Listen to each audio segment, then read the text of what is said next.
Hey everybody. You know who's not in this comic book? The X-Men.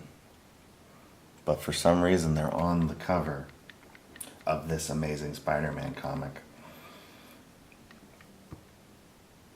Like, come on, man. This is a variant cover, obviously. But like, what are they thinking? If X-Men were in this, it might be interesting. You know what's funny is other characters in the Fantastic Four are in this. Well, the Thing and the Human Torch. This was written at a time when the Fantastic Four weren't around. This comic book is lame. It's just boring. The last comic I reviewed was Detective Comics 1004, and that issue does a lot of what this issue does. Like, it sets up, it explains the villain, and this one explains the Thieves Guild. In the Batman one, it explains the Arkham Knight. Only in the Arkham Knight, it has really great art, and it tells an interesting story, a backstory of a compelling character who has proven themselves to be a legitimate threat to Batman and the people of Gotham. Whereas in this, it's art that's, I guess, geared towards kids, the Saturday morning crowd, and it explains a group that's not at all really compelling. Like, the Arkham Knight was born in Arkham Asylum. Her mother was killed afterwards. She was raised by psychopaths and then lived on hatred for Batman and trained to kill him.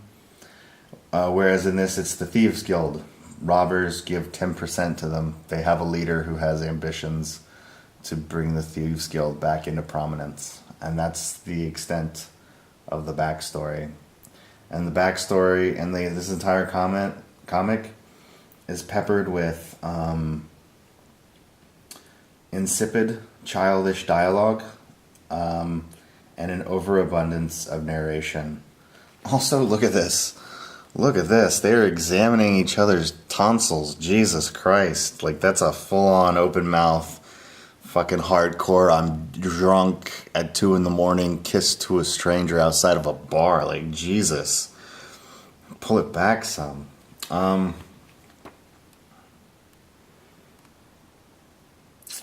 It's a boring comic. If the X-Men were in this, like, this might actually be a good comic. I'm surprised that they've drawn her in her original outfit, because they keep her pretty much covered now.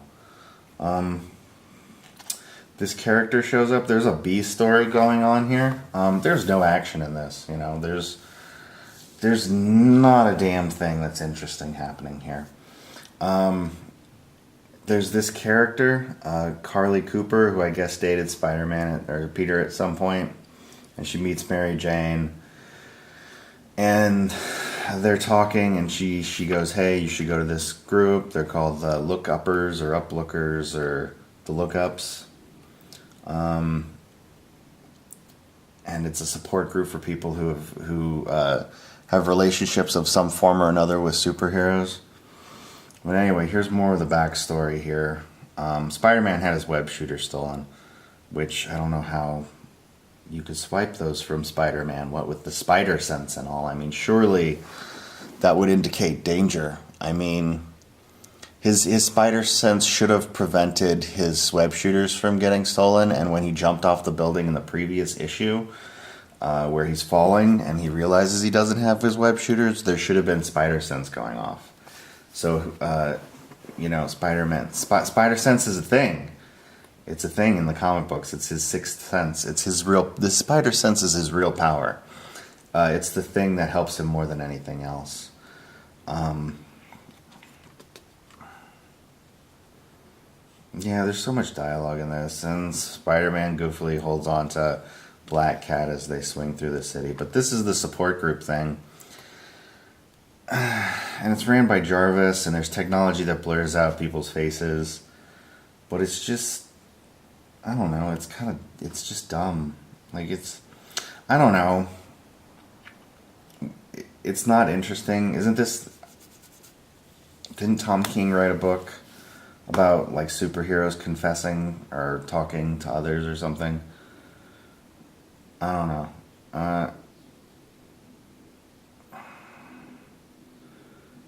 I'm not into it. This Beast story doesn't seem compelling at all. Like nothing's really going on here. But you know, Mary Jane. It doesn't show whether or not she decides to stay. She's just kind of reluctant, hesitant to stay. But you got Black Cat and Spider-Man breaking into this Thieves Guild fortress, and they get into the room with all the stuff. You know, you got Captain America's shield, the Eye of Agamotto. You got, you know, the Fantastic Four car, all of Iron Man's suits, Thor's axe hammer thing. And so, wouldn't you know it, the thief Black Cat doesn't want to turn it all over. She wants to keep half of it. Spider-Man ain't for that. And then, boom, they get caught by the guild. This guild hasn't really been established as any kind of a real threat. You know, like they haven't, like when they were introduced, there was just a guy, and they chastised him with a long, unnecessary speech. And then he got pulled into the crowd and maybe murdered. I don't know. In the issue of Detective Comics, when Robin's been captured and they're standing there, the Arkham Knight is consistently portrayed as a threat. Like she cuts a guy's hand off. You know, she beats the crap out of Batman. Like she's a threat. She's a threat and she has a plan, and you know not to cross her. This Thieves Guild, they're just kind of there, and they're thieves. And it's implied that it's not even implied that they're dangerous. Like, I find no threat in these people. I don't know what their plan is. You know, in the Invaders comic that I reviewed, that comic was, you know, Namor was consistently winning. The bad guys were consistently losing. Namor is a threat. You know, these people have not been established as a threat. So when it gets to the end, I just don't care. You know, not only that, but I feel like this is the end of a lot of comic books, particularly with Marvel. Some anonymous group of bad guys cornering the villain, and that's how you end on a cliffhanger. What is this? Rising Secret Warriors? Disney Now. It's a Disney cartoon. But yeah, The Amazing Spider-Man. Oh, there's one thing also. The dialogue in this is just kind of crap. Yeah, no kinda about it. It's stupid. So, this is what Spider-Man says. I guess a cat really can't change her stripes, huh? And then the dialogue is bazing. Oh, please. You more than had that coming, Spider. And isn't it supposed to be a zebra can't change their stripes?